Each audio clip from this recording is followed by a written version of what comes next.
kuatkan hati, negeri ini memanggilmu kawan.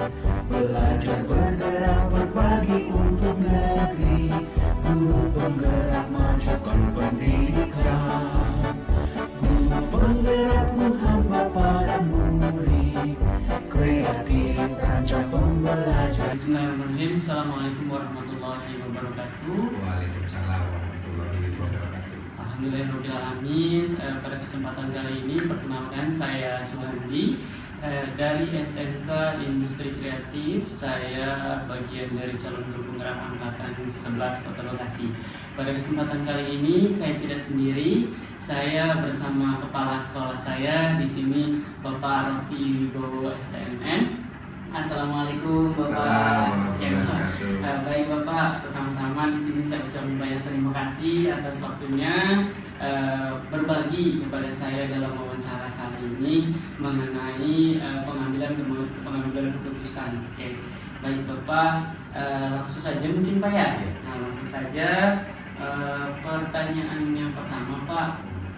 Selama ini bagaimana Bapak mengidentifikasi kasus-kasus yang merupakan dilema ITK atau rujukan moral bagi Bapak? Baik, biasanya selama ini ada dilema etika dan rujukan moral yang sering berbenturan pada saat kondisi di sekolah, di lapangan, pada saat-saat tertentu. Seperti contoh misalkan aturan sekolah yang mengharuskan setiap siswa untuk mentaati peraturan-peraturan yang ada di sekolah, dan keringanan-keringanan yang misalkan contoh ada siswa yang melakukan pelanggaran ya dalam kategori ringan tapi secara harfiah itu tetap salah. Ketika kita bertanya dengan siswa tersebut kenapa dia melanggar, tapi siswa tersebut menjawab karena memang orang tua saya tidak mampu Pak, seperti itu. Jadi kadang saya harus berbenturan antara aturan dan kebijakan atau keringanan yang harus dikasih sikapi. Walaupun pada dasarnya semua peraturan mengikat untuk siswa yang ada di lingkungan SMK Industri Kreatif. Baik Bapak, luar biasa ya tadi terhadap keputusannya. Baik, pertanyaan yang kedua Pak, selama ini bagaimana Bapak menjalankan pengambilan keputusan di sekolah Bapak, terutama untuk kasus-kasus di mana ada dua kepentingan yang sama-sama benar atau sama-sama mengandung nilai kebajikan? Dalam hal ini memang dalam pengambilan keputusan yang saya jalani saat ini, yang pertama dan yang paling utama adalah saya berkoordinasi dengan manajemen. Berkoordinasi dengan manajemen sekolah, diantaranya manajemen itu semua menyangkut wakil kepala sekolah, itu termasuk dalam bagian manajemen. Kemudian dimusyawarahkan dengan para guru. Setelah itu mendapatkan sebuah poin-poin yang akan dijadikan sebuah keputusan. Sebelum itu saya berkoordinasi atau berdiskusi dengan ketua yayasan, karena memang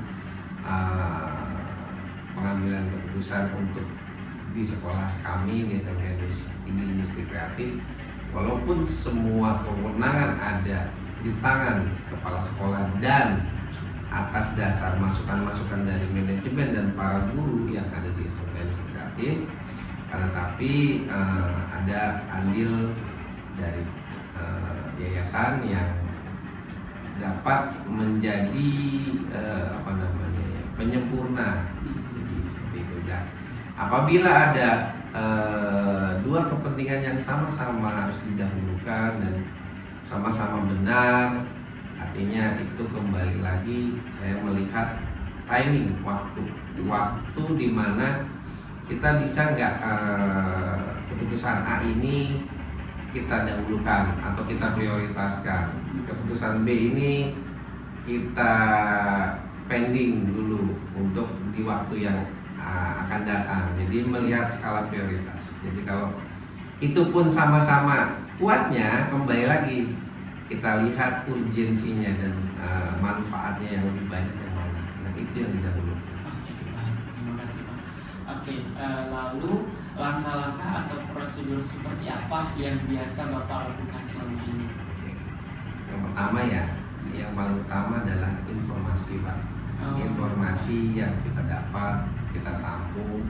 Informasi itu dari semua pihak, tidak harus dari manajemen, karena menurut saya dari manajemen itu lebih relatif sedikit. Justru di akar rumput atau di bawah, di lapisan bawah, guru-guru yang langsung bersentuhan dan berbicara langsung dengan siswa dan perangkat yang ada di sekolah ini, karena itu yang paling utama. Dari akar rumput atau dari para guru dan staf yang ada di SMK Industri Kreatif ini, informasi itu kita tampung, kemudian pun dari para manajemen, wakil kepala sekolah juga wajib memberikan tambahan informasi. Jadi memang yang pertama sekali itu adalah informasi. Setelah informasi didapat dan kita coba untuk mencari tahu lah, random atau ya istilahnya validasi lah, dan mendapatkan suatu indikator-indikator, kita diskusikan kembali dari urutannya, karena sekolah kita ini kan sebenarnya punya peraturan untuk para guru. Jadi aturan itu sudah terrealisasi dengan adanya kemarin kita membuat surat perjanjian dengan para guru dan seluruh staf yang ada di SMK Industri Kreatif. Kemudian hasil itu ya tetap saya akan berkomunikasi dengan yayasan menambahkan atau tidak menambahkan itu dari yayasan. Nah setelah itu saya berpikir dulu sejenak, menganalisis, dan yang paling utama sebelum mengambil keputusan saya selalu berdoa, karena memang selain kita ikhtiarnya sudah, doa juga penting. Artinya terlepas dari kebijakan saya ambil kurang tepat ataupun tepat, itu semuanya kita sudah jalani dengan baik dan sesuai dengan langkah-langkah yang sesuai. Oke, baik Pak. Berikutnya, hal-hal apa saja yang selama ini Bapak anggap efektif dalam pengambilan keputusan pada kasus-kasus di etika itu sendiri? Yang pertama ya tadi, penyusunan informasi dulu, karena kita tidak mengesampingkan data. Artinya informasi itu berupa lisan maupun tulisan, apalagi kalau ditambah dengan dokumentasi, itu lebih valid lagi. Artinya informasi itu kita rangkum dulu, biasanya kalau untuk siswa atau kita yang para guru itu ada jenjang masing-masing. Setelah itu baru kita diskusikan dengan manajemen, para wakil kepala sekolah, di mana wakil kepala sekolah itu mempunyai tanggung jawab di divisinya masing-masing. Nah, yang paling efektif adalah setelah saya kumpulin informasi, saya rangkum. Tentunya kalau untuk lingkupnya sekolah tetap pertimbangan yayasan, tapi kalau lingkupnya untuk di siswa ya lingkupnya kita semua elemen guru yang ada di sekolah. Setelah itu saya analisis dan saya berpikir kembali, berdoa, ya minta petunjuk sama Allah SWT, baru saya ambil keputusan. Berarti awalnya dari informasi tadi. Iya. Baik. Pertanyaan berikutnya Pak, hal-hal apa saja yang selama ini merupakan tantangan dalam pengambilan keputusan etika itu sendiri? Tantangannya yang selama ini adalah ada dua kepentingan yang berbarengan, yang tujuannya sama-sama baik, dimana urgensinya terus timingnya juga sama-sama tepat.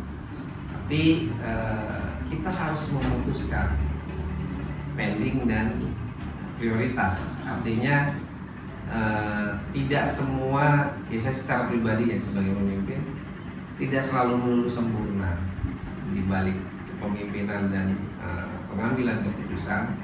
Ada kalanya kurang tepat, bukan tidak tepat ya, tapi kurang tepat karena memang kembali lagi ketika role tadi yang sudah saya sampaikan itu sudah dijalani dengan baik dan intinya kita berserah sebagai makhluk sama Allah Subhanahu wa taala, ya terlepas dari pengambilan keputusan saya yang tepat, ya kita akan review nanti ke depan. Seperti itu. Jadi tantangannya ya sama-sama punya kepentingan yang baik dan benar untuk memajukan sekolah kita. Berarti ada hal yang sama Iya. dua kepentingan yang sama. Lalu apakah Bapak memiliki sebuah tata cara atau jadwal tertentu dalam sebuah penyelesaian kasus dengan etika? Apakah Bapak langsung menyelesaikan di tempat atau memiliki sebuah jadwal untuk menyelesaikannya? Bentuk atau prosedur seperti apa yang Bapak lakukan? Oke. Sebenarnya saya anut sampai saat ini ada dua. Yang pertama, kalau secara prosedural, yang itu secara teknis, itu saya jadwal. Jadi tadi kembali lagi saya mengacu ke prioritas dan belum prioritas. Artinya bukan prioritas tapi bisa di pending dulu. Nah, secara teknis itu bisa saya atur jadwalnya. Karena saya melihat ini sangat penting, ini penting, penting dan jadi saya akan menyelesaikan itu secara sesuai dengan waktunya. Kalau secara teknis.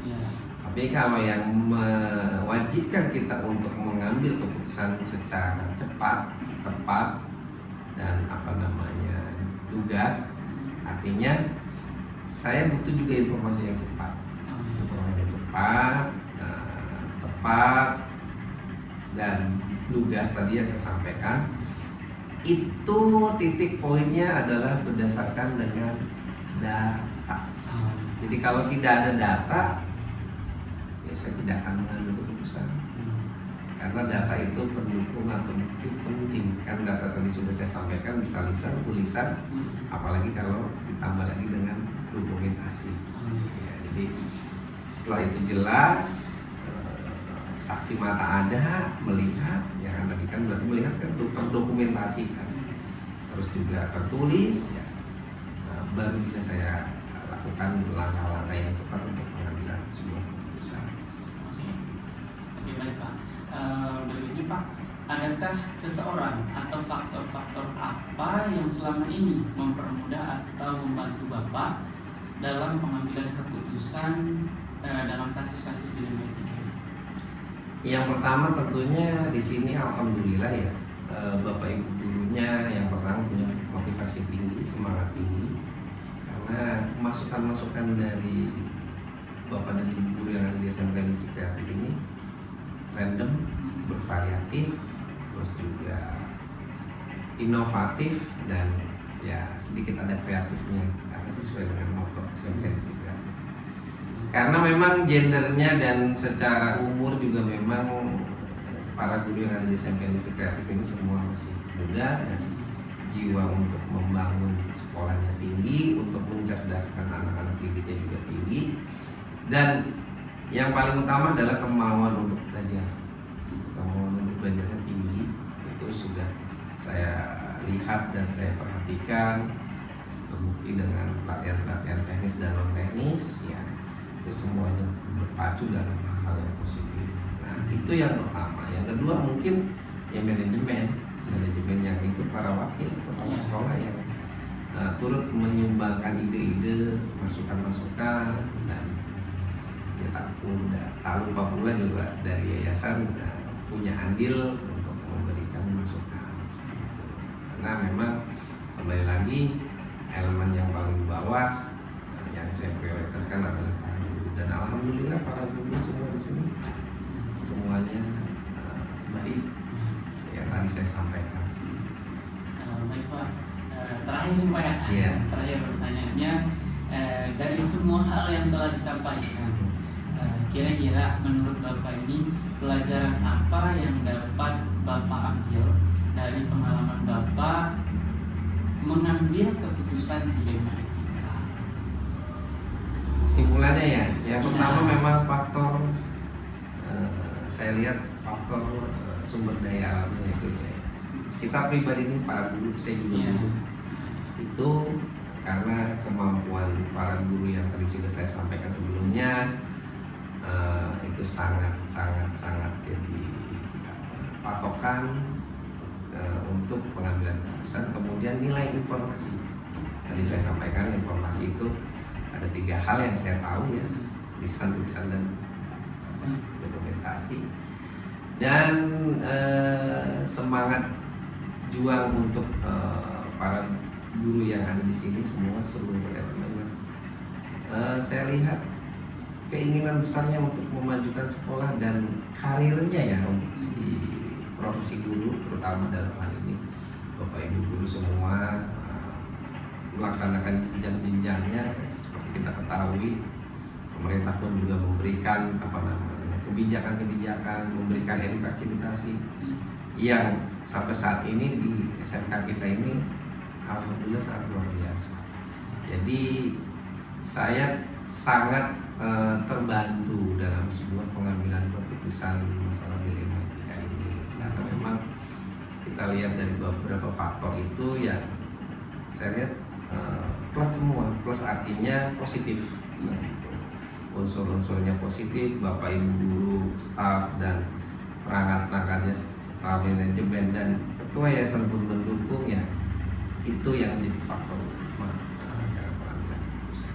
Oke, baik Bapak, terima kasih saya ucapkan, dan terima kasih kembali atas waktunya. Saya rasa cukup, dan alhamdulillah tadi jawaban-jawaban Bapak menurut saya luar biasa sekali dalam kebijakan pengambilan keputusan dilema etika tadi. Mungkin itu saja Pak dari saya, dan mohon maaf jika ada kekurangan atau kelebihannya. Assalamualaikum Bapak. Potensi tingkatkan prestasi, lahirkan profil pelajar Pancasila. Belajar, bergerak, berbagi untuk negeri, kita menjalin kolaborasi. Belajar, bergerak, berbagi untuk negeri, demi bakti pada Ibu Pertiwi.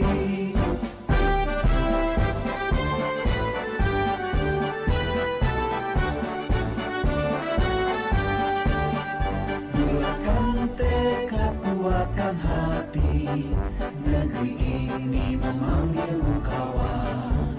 Belajar, bergerak, berbagi untuk negeri, guru penggerak majukan pendidikan. Guru penggerak menghamba pada murid, kreatif rancang pembelajaran. Hargai potensi, tingkatkan prestasi, lahirkan profil pelajar Pancasila. Belajar, bergerak, berbagi untuk negeri, kita menjalin kolaborasi. Belajar, bergerak, berbagi untuk negeri, demi bakti pada Ibu Pertiwi. Belajar, bergerak, berbagi untuk negeri, kita menjalin kolaborasi. Belajar, bergerak, berbagi untuk negeri, demi bakti pada Ibu Pertiwi. Demi bakti pada Ibu Pertiwi.